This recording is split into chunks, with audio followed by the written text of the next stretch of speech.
Happy Friday. What's good, my peoples? It's Friday, Friday, Friday. How's everybody doing this morning?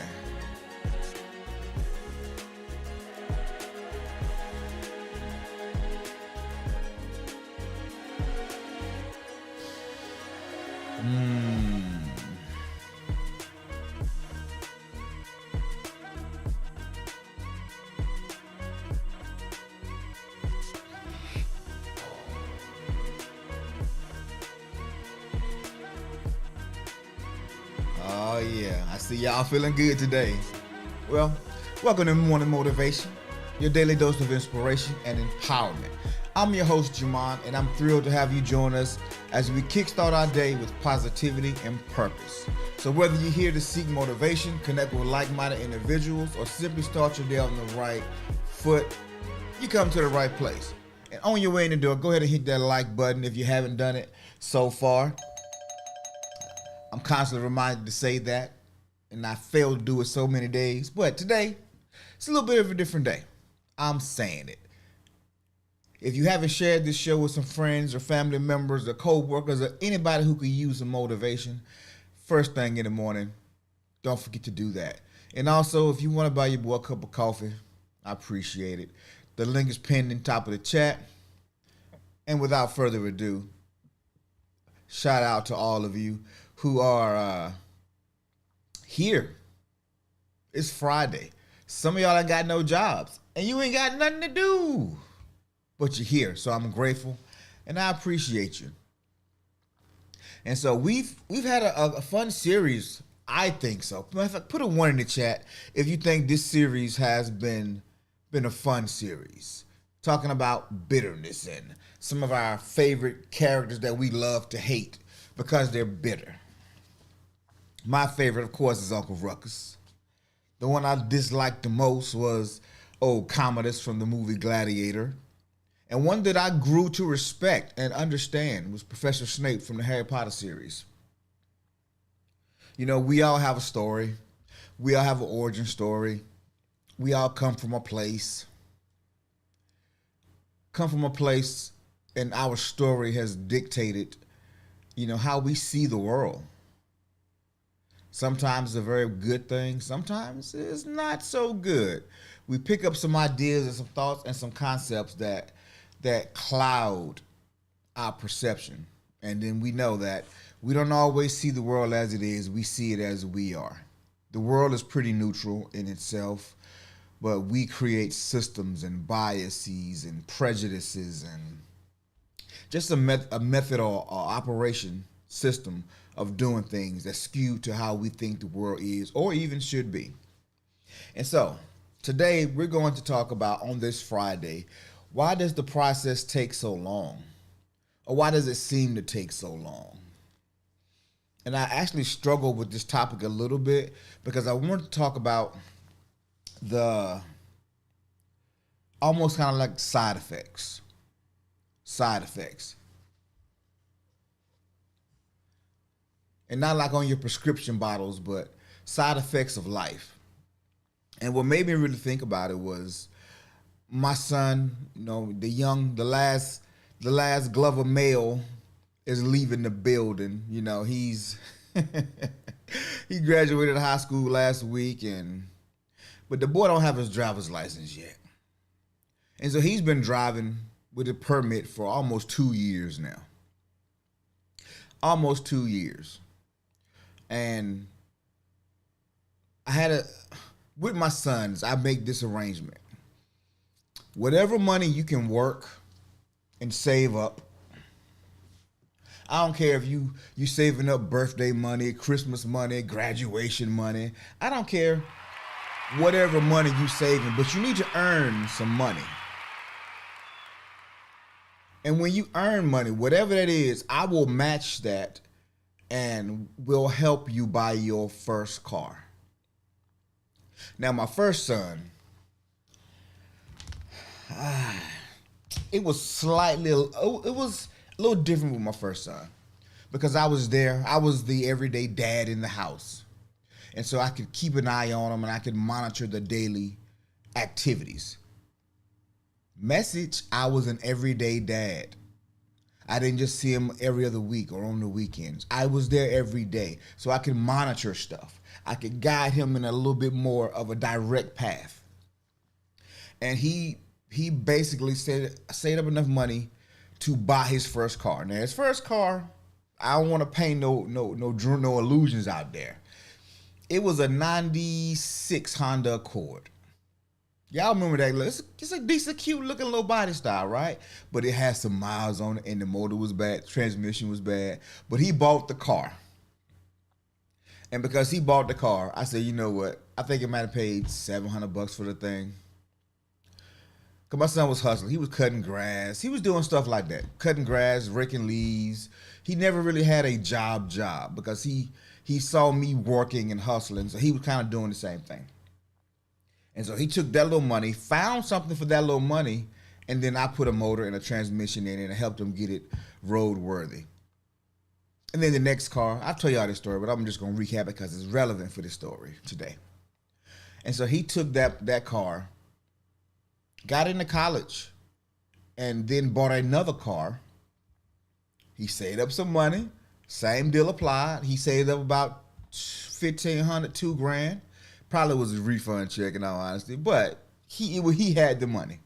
So I took another $1,500, $2,000, and I matched it with it. Then he got a little bit of an upgrade. He got him a 2010 Honda Accord, I want to say? Or was it the AC? No, it was another Honda Accord. Then the next time he came to me, he didn't say, Pop, I need no money. He said, Pop, I need you to help me get this other car. And so he sold that car and he bought him an Acura RL. Then he graduated. He went and bought him a 2019 Dodge Challenger. Then he traded that in after a year and bought him another Acura, a 2022, 21 Acura. And then about a month ago, he went and bought him his first Tesla. So I'm telling the story for a reason, right? The side effect of having his father on his butt every day, giving him marching orders, plans, was that he learned how to be successful in the car buying space. Now, he's successful in everything else as well. But the car is what I want to use. Now, my youngest son, he wasn't quite as fortunate because me and his mom, we divorced probably when he was 11. So there are some crucial years in there that I was not in the house. Those teenage years, I missed the everyday activity. Now, he did live with me for a whole year from, I think, 12 to 13. And I coached his middle school wrestling team after he moved back with his mom. And so I saw him every day. You know, I was a very active part in his life. And so I was giving him the same marching orders I gave his brother, but he was a little bit more angry because of the divorce. And I didn't recognize in the moment that I couldn't be the same dad that I was previously because I wasn't in the same situation. Y'all don't mind if I be a little vulnerable, a little transparent this morning? I hope not, because I'm already started. So we're gonna keep rolling with this this line. And then COVID hit. And so what was the norm changed basically for everybody.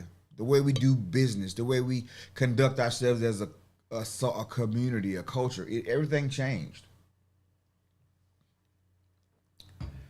And so I start telling him, hey man, you need to go take your driver's ed. You need to go and start working on getting your permit. You don't want to be the only senior in high school that don't drive. You don't want to be the only senior in high school that don't drive, that can't drive. How your mama picking you up from the games. How your mama taking you on dates. You know, I tried to throw a little something in there. But y'all don't know my son Jordan like I know my son Jordan. Jordan didn't care. Jordan was the baby. Jordan has two big sisters and a big brother that all got jobs. Doing reasonably well in life. And this man was getting PS5s. He was getting cashed out money randomly. I mean, these kids, because they all felt away. Because they all grew up with mom and dad in the house. And when they would come home and visit, they would see Jordan, him the only child left in the house.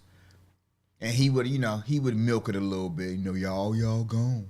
It's just me and my dog here. Mama had to go to work, so I'm hungry. Can you cash out me some money so I can get some food? I want to Uber some food, but I ain't got no money. I would get a job, but I ain't got nowhere to get there. Y'all know. He was milking it. So there's a lot of things happening. There's a lot of ways I could take this whole conversation. And I may save it for another show because there's so many ways I could take this conversation. And we're talking about side effects. The side effects of being the baby. Why? You get spoiled a little bit more. If you're the baby, you have your older siblings doing things for you on top of your parents doing things for you that the first child didn't get. Case in point, I'm pushing an acre of grass and Craig driving or using the ride lawnmower with his big straw hat and his glass of lemonade. Not bitter about that. Just a side effect. Just a side effect of it. But there's also a side effect too, because I was there with Junior, and Junior having to deal with the daddy there every day, the constant king energy in the house. He had to walk a fine line. He had to walk a fine line. He had to do things that Jordan didn't have to do or deal with. And a side effect of that is it made him more independent. It made him more ready to take on the world. What more? I don't know what y'all talking about. I don't know what y'all talking about. What more? I didn't make any reference to a more. And so me and Jordan are now, I'm trying to get him ready to get his driver's license. And so this week I've been taking him out driving, and I've learned some things. Depending on the day is the kind of driver you're going to get from Jordan. When Jordan is, when he's woke, because he's out of school now, so he ain't got nowhere to be. Monique, I'm just gonna assume that Monique is the baby. I'm just gonna assume that Monique is the baby, and this is some kind of group or club that they all are initiates in. But anyway, I digress. And so the first day I took him driving. Now he'd been, like I said, driving for almost 2 years. Almost 2 years he's been driving. So he's comfortable behind the wheel. He doesn't get nervous. No, that would be me. Okay. So that chick, she's a card carrying member of the baby group. Okay, that makes a lot of sense. Mo's the middle. All right, my bad, boy. I ain't mean to put you in that group. You just caping for Jordan so hard. I wasn't sure, but that might have been just my mama energy that I felt there. Oh, that's right, the invisible one. Yeah. The middle child always get it a little tough too. Yeah. Okay. So Jordan will The first time I took him, he was whipping that thing. So much so that I had to create some challenges for him. Because I knew one of his weak spots. It's like most of us when we first start. When you first learn how to drive, parallel parking, the 3-point turn really isn't that bad. But it's the parallel parking that gets a little dicey if you've never done it. And because that's not something that's required on the driving test. And so while I was trying to teach him how to parallel park and do a 3-point turn, I noticed he was struggling with his backups. So I got the brilliant idea. Matter of fact, I'm gonna highlight brilliant. I got the brilliant idea. Okay. So I said, how about a drive seat for a second? So I hopped in. I said, this is what I want you to do. We went to this little park. It's a park called Fox Pond Park here in Henderson. And there's a tennis court, but there's a gravel lot that's by the tennis courts, and it's mostly not a lot of traffic. And it's probably about, it's a nice size little squared parking lot. And so I hopped in, put the car in reverse, and I drove backwards around the thing about 3 times. I'm parking, reverse parking, pulling out, backing up, going the other way. I'm just doing tricks and stunts right now. And he's looking like, well, dang, Pop, you do this. I'm like, yes, son, I do this. Glad you recognize. I do this. I am a driver. Now I want you to do it. But because he's my son, he was just like, all right, let's try it. I said, now you ain't got to go as fast as I was going.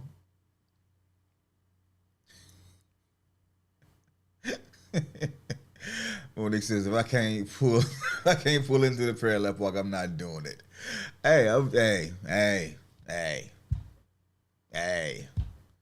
My bad, boo. I didn't tell her this story because I ain't want her to worry because, you know, she's a mama too, right? So mamas have different energy because dads do a little extra sometimes, especially with the kids. And so he's driving like Miss Daisy. I said, son, if you don't speed this up, you can go a little faster than that. But he's nervous. But he eventually starts going at least 2 miles. Before he was doing like a 1/10 of a mile an hour. It was ridiculous. I mean, I saw a snail on the ground moving faster than we was moving. It was bad. So anyway, he's backing up and he's pulling back into this parking space. He would physically get out the car and look and see, okay, am I straight? Am I straight? I'm like, you can't just look out the window and see that you like horizontal in this thing? We should be facing that way, but we facing this way. You can't just look out the window and tell we crooked. And so I said, okay, I don't wanna give him anxiety. So I said, we're gonna do a different tactic. All right. We're gonna just pull straight forward and then we're gonna back straight up. Pull straight forward, back straight up. We're gonna drive out, series of things. And then he was still going slow. And I said, can I ask you a question? I said, why are you going so slow? He said, because I don't want to make a mistake. I'm like, oh, okay. I get it. All right. I get it. All right. I said, son, if you make a mistake, it's okay. That's why we're in an empty parking lot. The only thing you can back into is a tree. And if you back into that tree hard enough to tear up this car, then I'm going to give you a high five because I couldn't even do that. So don't worry about it. You ain't going to get in no trouble. We here to learn. So he eventually got the message. And he started driving. He started whipping it a little bit. I can't lie. I was proud of him. He was doing pretty good. See, father-son time. He was doing pretty good.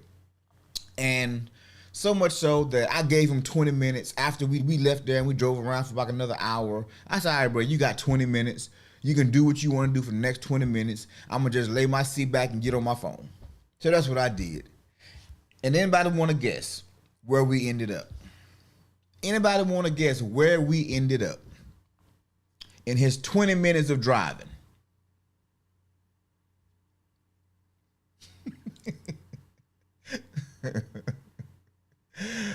Oh, man.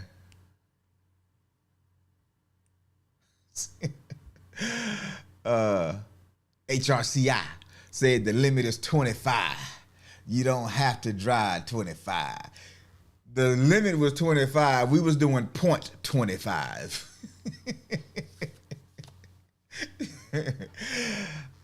Close to Vegas. That was close. We ended up at his girlfriend's house. I'm like, son, of all the places we could have been, you end up at your girlfriend's house. He's like, yeah, Pop, for sure. And then he gonna park like 3 houses down and text her, hey, what you doing? Hey, you at the house? I want to come pick up that from you real quick. And I'm looking at the phone like, you picking up what? Bruh, this is not a booty call. Well, I don't know what you think this is. We cool, but we ain't that damn cool, bruh. Come on now. He's like, no, Pop, I got something for you. I'm like, bro, bring that girl out here. He knew the way, right? This sugar pulls up. Almost destroyed my transmission. But anyway, he go in the house. He's gone for about 3 minutes. And I'm sitting here, and I was about to, some food. Baby, you got it. He went in, got some food. However, she had made me a cake. She made me a cake, and he went to go pick up the cake for me. So my heart was smiling, because my son thought enough of me to have his girlfriend make me a cake, whom he's always bragging on her food. My son loves to eat too, like most guys, right? This guy's, he sprung of nothing but a cooking if if I was dumb enough to believe that. But yeah, and the cake was pretty good. I was surprised. What cake, bro? What are you talking about? You talking about the cake? I don't know what you're talking about. Well, I get him back to the house, and I said, all right, I got to go to work. You ready to go take this driving test? He said, can I get one more day of practice driving? Hey, bro, we've been working, baby. We've been working, man. It's been a lot happening. I told you the other stuff. That just was not the most important thing I had to tell you. So, we talk about it later.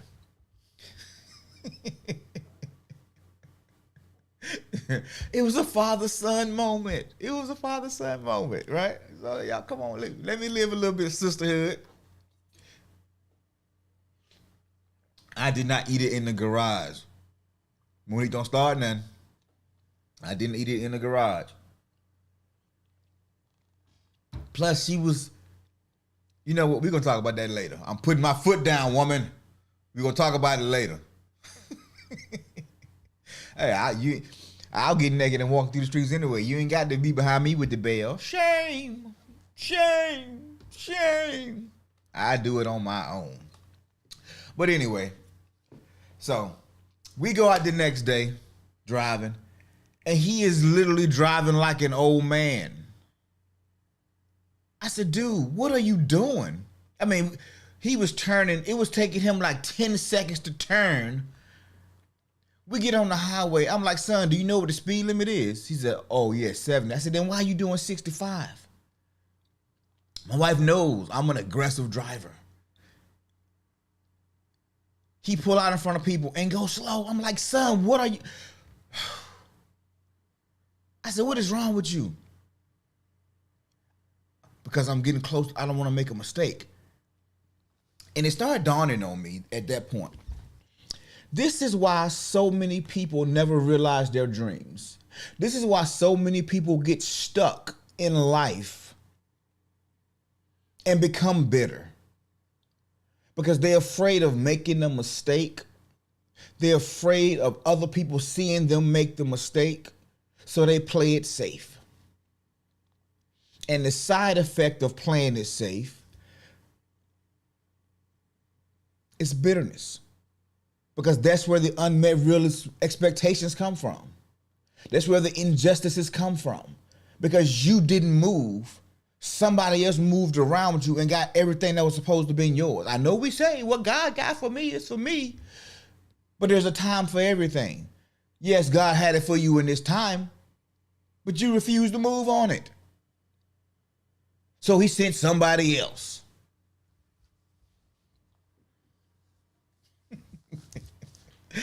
Mo said I didn't care. I made a poster and told people to go around my baby driving. No, that's the world we live in. I heard Myron Golden. He made this statement one time. He said, I'm gonna ask y'all this because some of y'all probably heard it already. But if you make $1,000,000, are you rich? And it's kind of a trick question that he asked. If you make $1,000,000, are you rich? And the point that I'm going to is something that I heard years ago, but I'm just now able to quantify exactly what that means. They have driver bumper stickers now. Yes, they do. Be patient. And I see the bumpers and I'm just like, man, you need to go to a parking lot. Get off the road. When you're on the road, you need to be on the road to do what people do on the road. Don't be out here playing, messing up my day. Go on one of them country roads and take drivers in on Sunday, because we know Sunday drivers, they go slow. But anyway, he said this. If you make $1,000,000, are you rich? The answer is, it depends. It depends. If you make $25,000 a year, in 40 years, you will make $1,000,000. Are you rich? That answer is no. But if you made $1,000,000 in 4 days, in 1 day, in a month, odds are you probably are rich. What does that mean? Money likes speed. Success likes speed. It takes momentum to have the success that we want to have most times. Depending on what your level is. Now, if your level is to be a hourly employee for Sheets for 30 years, you might realize success much sooner than what my goals are. So it truly depends on what your goal is. However, most people don't want to do their 30-year plan anymore that our parents were able to do. We can't do it. 5 years, 7 years, unless it's a government job.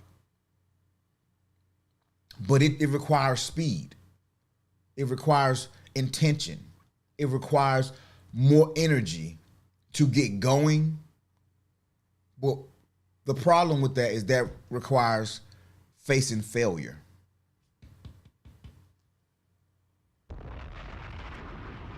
That requires making mistakes. That requires being uncomfortable. Getting over yourself and doing what you know you are supposed to be doing. That's what it requires. And the longer you drag that out, the longer you prolong it, the faster you become your very own Sour Patch Kid. The more disappointments you have because you didn't move. I told you I had a homegirl that was mad at me because I've been married a couple times. You done got married how many times? I ain't got married yet. Hey. It ain't my fault you don't know how to say yes. You've been asked, but you say no, I'm waiting on this. I ain't gonna say, okay. Life is about risk, and we afraid to look bad. I don't care. I know what I want. I know what I'm looking for, and when I find it, that's when I'll be good. But I'm not going to wake up at 65, 75, 80 and look back at my life and say, man, I wish I would have done this. I wish I would have done that. No. I'm going to be at 85 like, bruh, I did everything. Yo, I'm telling you, I spent 10 years depressed, in my feelings, self-sabotaging. 10 years, I wasted 10 prime years of my life in spaces that I didn't want to be because I was afraid to go do something else, to go take a risk and do something better. Because my known hell, the thought of it was more comfortable than going into an unknown heaven.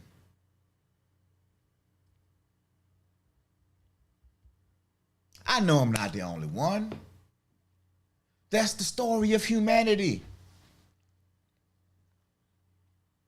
And that's why that's how people become bitter. But the person that is scared, the person that is negative, the person who is skeptical of everything's a scheme, everything's a trap to get me, it ain't that deep. Life is about trial and error. And if you're not willing to make a mistake,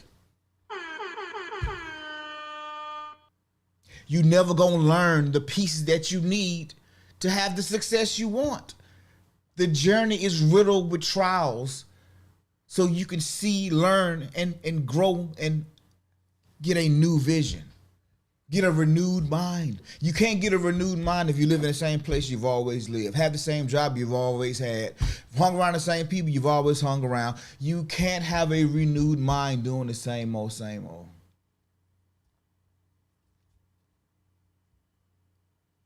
Just can't. And I apologize if I'm preaching, but when I get to these days, I'm here because it's so important.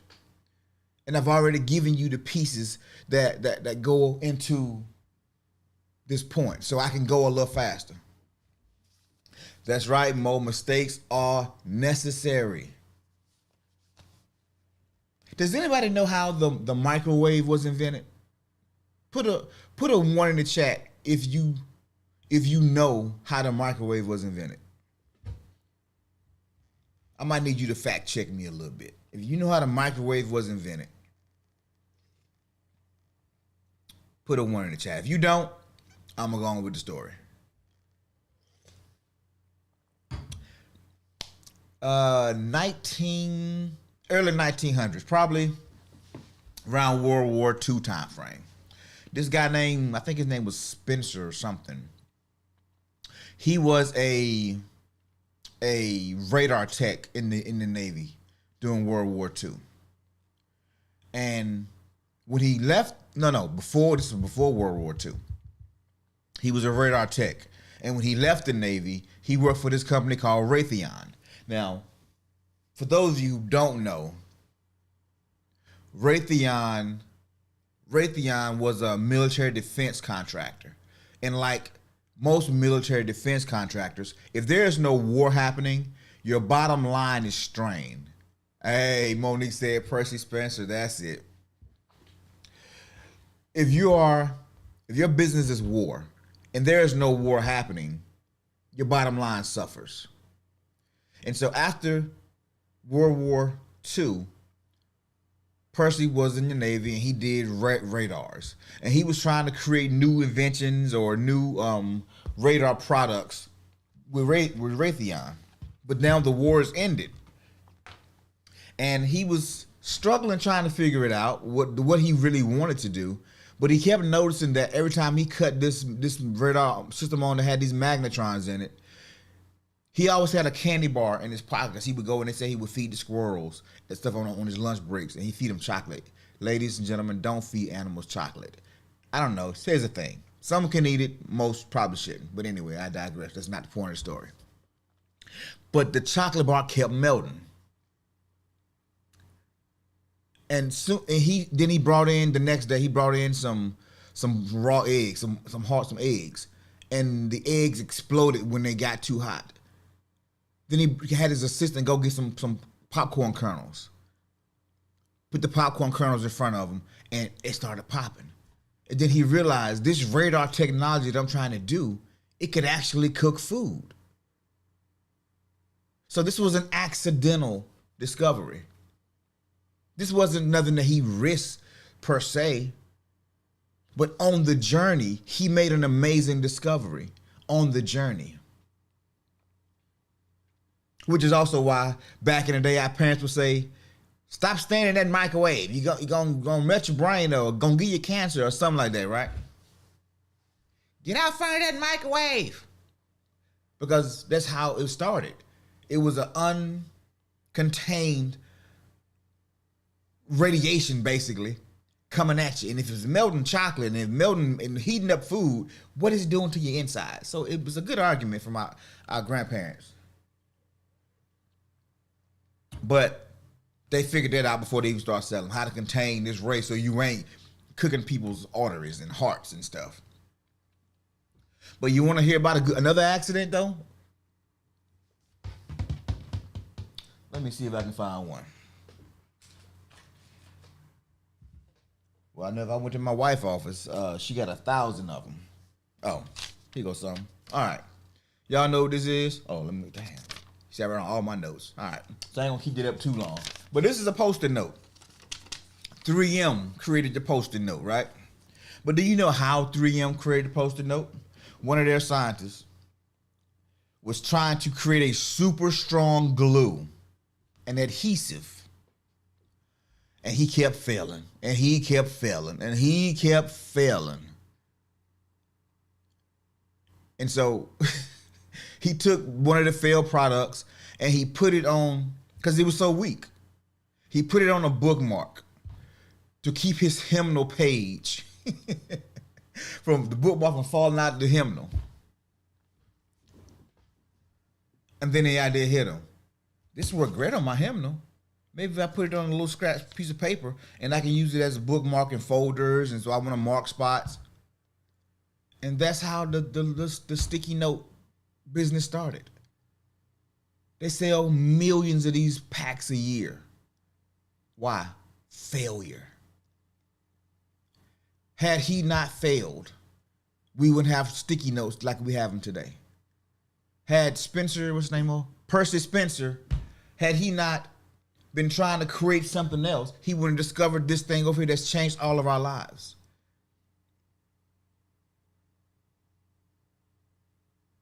Had I not been the driver that I've been all these years, I wouldn't be able to teach my son how to drive.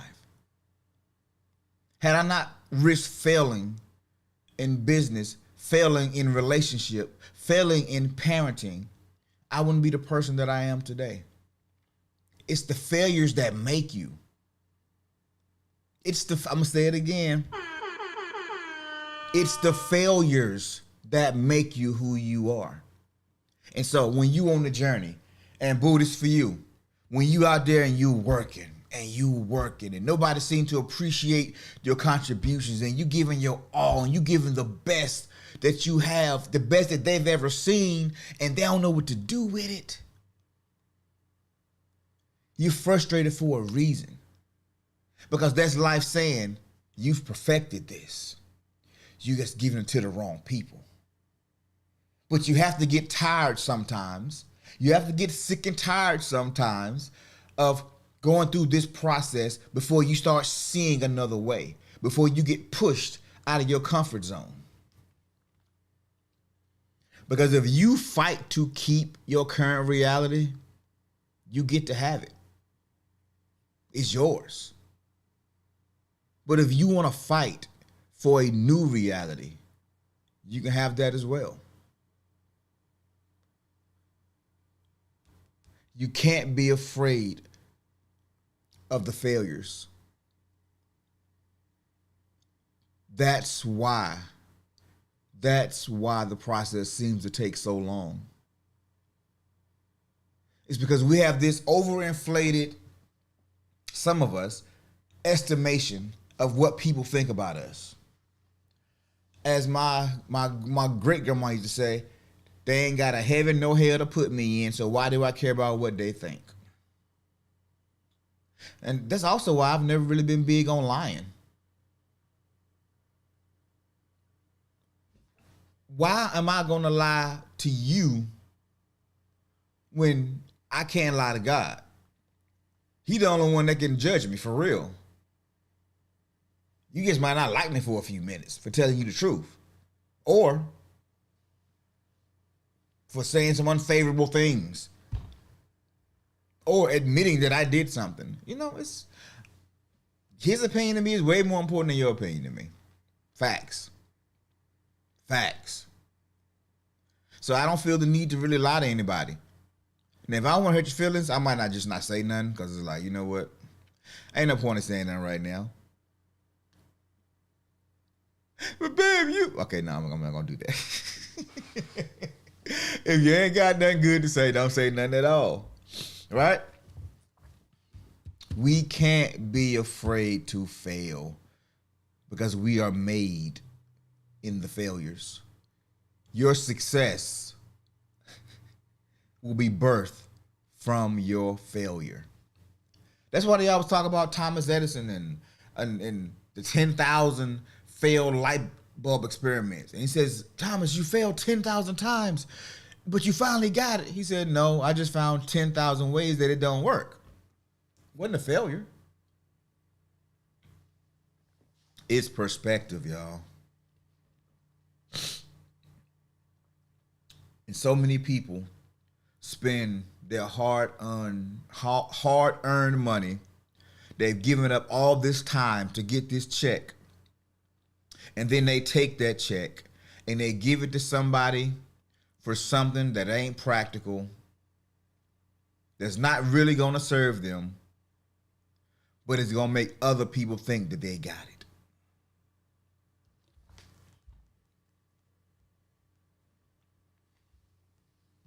Y'all remember the guy I told you about when I was in the National Guard, who had the year was what, 94 maybe? And he had the 94 convertible two-seater coupe Lexus coupe.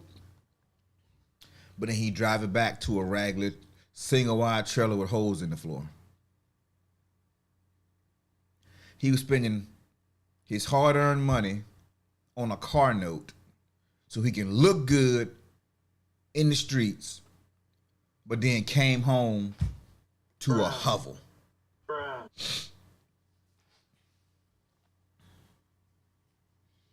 That's it, Mo. Mo said, look at the fade like a blueprint. You are showing what you have done already and worked and what didn't work. There you go. Yep. You are developing a cheat code. You are developing a roadmap, a blueprint, something that you are perfecting, something that you are an expert in. And before you realize it, you have everything you need to know to help the next group coming behind you. I'm going somewhere. Message. You don't need to be a 10 to teach a 2. And the people that's coming behind you haven't experienced what you've experienced. They haven't figured those answers out, and you're holding all those answers. But you're too afraid to say something because you think you're going to be judged. You think you're going to be judged.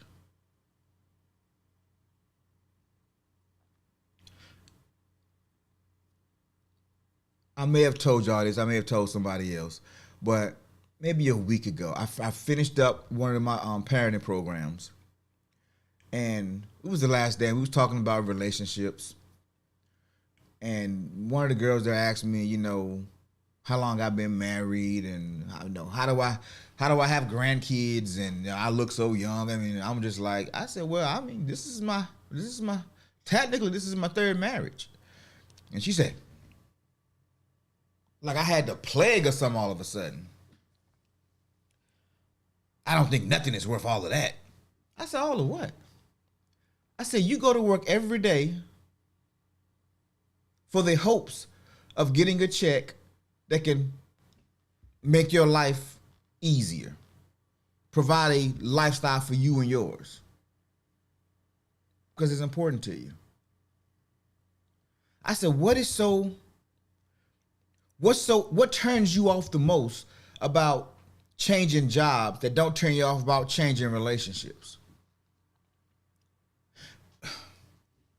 Well, I mean, I don't have time to go through all this arguing and all this fighting. And I said, but you go through the life research every time you change a job, because this job don't pay as much as the last job, or this job pays more than the last job.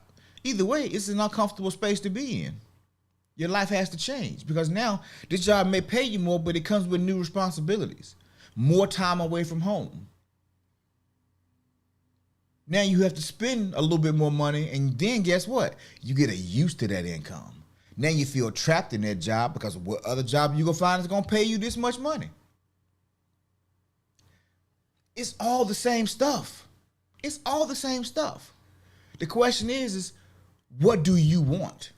And the thing is, she wanted a relationship so bad, but she was afraid of being hurt.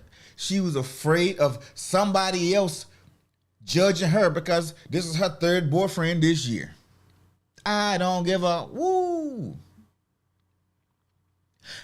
I am looking for what I want in my life. And just like the lottery, all you gotta do is hit once. People play the lottery every day for years, just trying to hit once. And if the day you don't play is the day your numbers hit, right? We've all heard that. Oh man, I forgot to go play and my numbers hit. I've heard that so many times from my uncle, my mom. If you ain't out there taking a risk every day to get what you want, you're getting further and further away from it. Because time waits on none of us. Time waits on none of us. And in my first two marriages, they were not bad marriages. The first one, really, we got married, but it wasn't, we never lived together, never, it was a marriage of convenience for that time. We did love each other. We were friends. We had a child together. I'm trying to do the right thing. She's trying to find stability and security.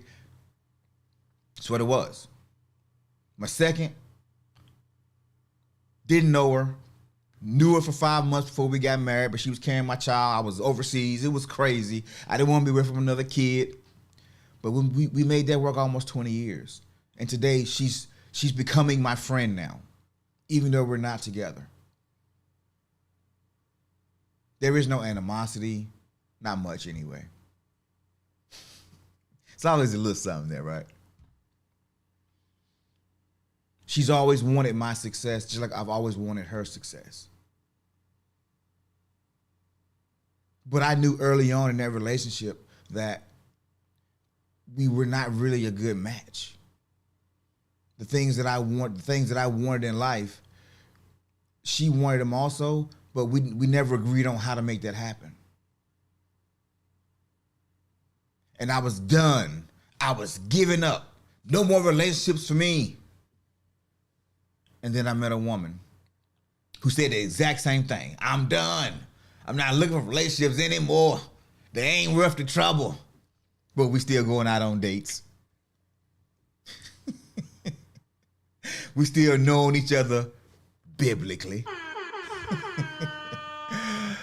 And lo and behold, she was the one that I had been looking for.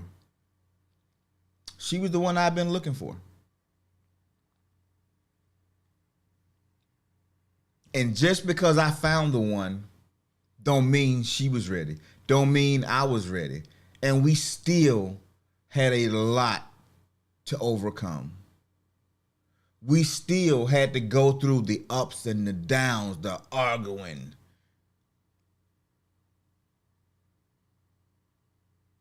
We had to go through the hard times. But because we were both willing to risk it, we molded in a way that fit each other better. And we developed an understanding of each other, a love for each other. And we have work ethics that match. We have ideals that match. It was worth all of the disappointment to find my path, to find my one. But had I given up because of the drama in the first marriage ending, because of the stuff in the second marriage, I would have missed the one. I mean, don't y'all be giving her all the flowers. She found in one too. Give some. Hey, fellas, somebody send me. Never mind, fellas. Don't send me no flowers. I'm good. All right, sisterhood, continue. She found the one too. And because she saw the value, she was willing to go through the same thing I was willing to go through. Failures made us. The failure, the heartbreak of past relationships showed us what we really wanted and what we needed in relationships. And so we got it. And we're willing to work toward it together and build it together. Because I hardened not my heart. Because she hardened not her heart.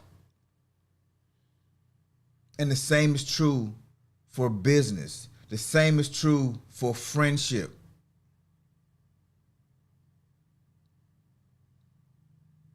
You have to be willing to embrace the failures. Fail as fast as you can.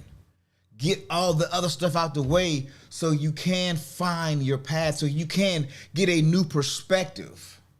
So you can see that this glue is weak for doing it over here, but if I put it on these little pieces of paper, it made great book notes. They made great bookmarks. Man, I could put it on the wall and not tearing the paint off the wall. This is amazing.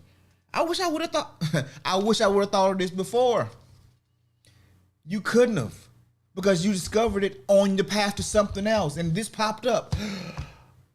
Side effects of the journey, side effects of the process, ladies and gentlemen. Don't be afraid of your journey. I know it seems hard. I know it seems like there's so much going on. I know people gonna talk about you. They only talk about you because they ain't doing nothing with they self, so they finding other people to do worse so they can feel better. That's all gossip is. Who shot John? Girl, I heard such and such and such. It's their entertainment because they're not doing anything that is worth doing. I don't have the time to be involved in idle gossip.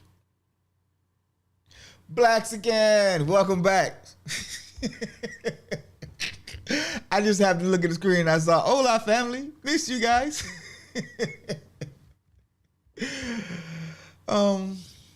Life, man, life is so much risk, but the risk is where you find the reward.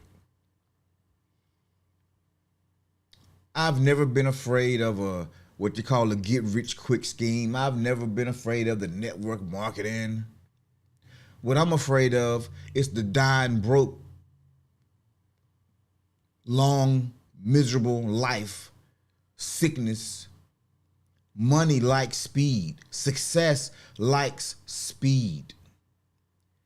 If you don't try, you never know. I joined the network marketing team years ago. Found some success, but never fully reached the space where I thought I would go there. And it wasn't because of the company. It was largely because of me. But then it was some turmoil because people are involved. But the lessons that I learned in that company were the side effects, the information, the knowledge. And I'm still using that knowledge today. In 2002, a man named Bill Bridge stood on stage and told me money likes speed. And he was saying that in this network marketing business, there's a system. There are some steps you have to do to ensure your success. If you don't do these steps, you are going to struggle. And when you struggle, you will quit. That is how it goes. I wish I had better news for you. Oh, yes, wait, I do. Follow these steps and you'll have success. And as I'm reading the steps,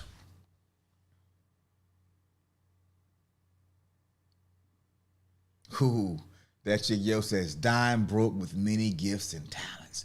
That should be the scariest thought ever. But as I looked at that list of things, I can do all of this stuff. But what are people going to think of me? Can I really do it? I don't really like myself. Why are they going to like me? When I look in the mirror, I don't see this super successful person. They're gonna think I'm faking. Oh, imposter syndrome is real right now. And if I don't believe in me, how am I gonna convince this total stranger to believe in me? That's why I say success. You have to become the person. You can't fake it until you make it. You have to become it. You have to become it. And it took me many years to go from where I was with the fear and the insecurities of that network marketing space to where I can be here right now being vulnerable. 22 years. Now, it didn't take me quite this long. Some other stuff happened and kind of sidetracked me a little bit, but it's 22 years to where I'm actually doing it at a comfort level. I don't care what people think about me. I don't. Because they're not helping me accomplish my dream.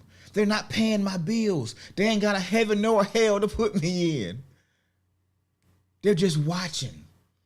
And if they watch close enough, I'm going to inspire them. I'm going to show them this is how you do it. If you can just get over yourself just a little bit and trust, take the risk, take the leap. Courage is taking the next step, even when you can't see the next one. Mo said your gifts will make room for you if you stop worrying about what people think and work that gift. Oh, yeah, I didn't know this show was going this way this morning. But it did. And as we close it down, I want to do a quick recap on last Wednesday's show, because I talked about weeding and seeding and all of those things. Life is a process. And in that process, people aren't what you want them to be in that moment. And so we write them off sometimes. We saw too many red flags. But then we see them 5 years down the road, and now they are the person that you always wanted them to be. And sometimes we feel away. That also creates bitterness. Because now they can do that for that person. They can do that in that job, but they couldn't do it for us. They couldn't do it for me, for our company. Life is a process. And people grow at different rates. People mature at different rates. And if you are expecting a person to be perfect when you meet them, your expectation is too high, because you're not perfect when they met you. You have some growing and some maturing to do. It's not just about you. But the more you become the person that you're supposed to be, and you become that person by taking risks, by risking failure, by risking embarrassment. That's how you become the person that's going to attract the type of person you are. Because if you still attracting people that you don't want in your life, you haven't arrived yet. You haven't become that person that's worthy of having that person or that opportunity yet. But what you can do, because when I met my wife and when we met, we were not the people we are today. But we had value for each other. We had love for each other. And we saw the benefit of being with each other. And we decided to make it work. And today we've developed into, I've never used this term, but a power couple.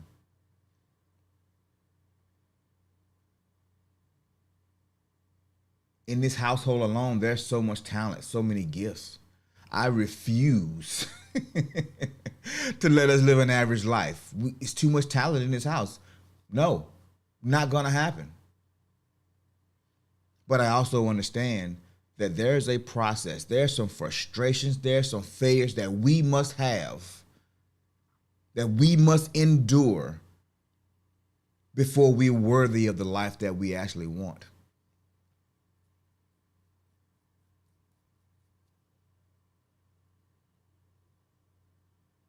So, but that's it for today, man. That's today's show in a nutshell. That's why the process seems to take so long. That's why it takes so long. That's why. Because we're afraid to be in our failure. We're afraid to be in uncomfortable spaces. We're afraid to be judged by other people. We're afraid. We can't get over our own insecurities long enough to develop past it, to grow past it. We're not embracing the struggle. Fail fast as you can. Fail as fast as you can. Don't be afraid of making a mistake, because the failure, the mistake is what's going to give you the new perspective. It's going to open doors. Now, granted, sometimes you got to make about 10 good failures. And they're going to be hard. They're going to be frustrating. But somewhere in there, you're going to say, you know what? I have a history now. I've done this. I've done that. They didn't work because of this. So that must mean, so I can't tell people that I don't know my visions completely because they copycatting. Now they're over there executing the vision, and because they had access to something I didn't, they making it work. Now I'm not gonna be defeated this time. So now I know to keep them cards close to my vest. Now that I know, and now I see the mistakes that they're making. Okay. So instead of doing it the way they're doing it, I'm gonna spend some money and I'm gonna get some coaching. I'm gonna spend some money and I'm gonna buy a system. Ooh, AI is a new thing. We've tried this way, we've tried that way. AI would shortcut all of this right here and make that. You see what I'm saying? It's the process. It's the process. It's the failure that you need. You just got to get used to the idea of it. Got to get used to the idea of it. All right, ladies and gentlemen.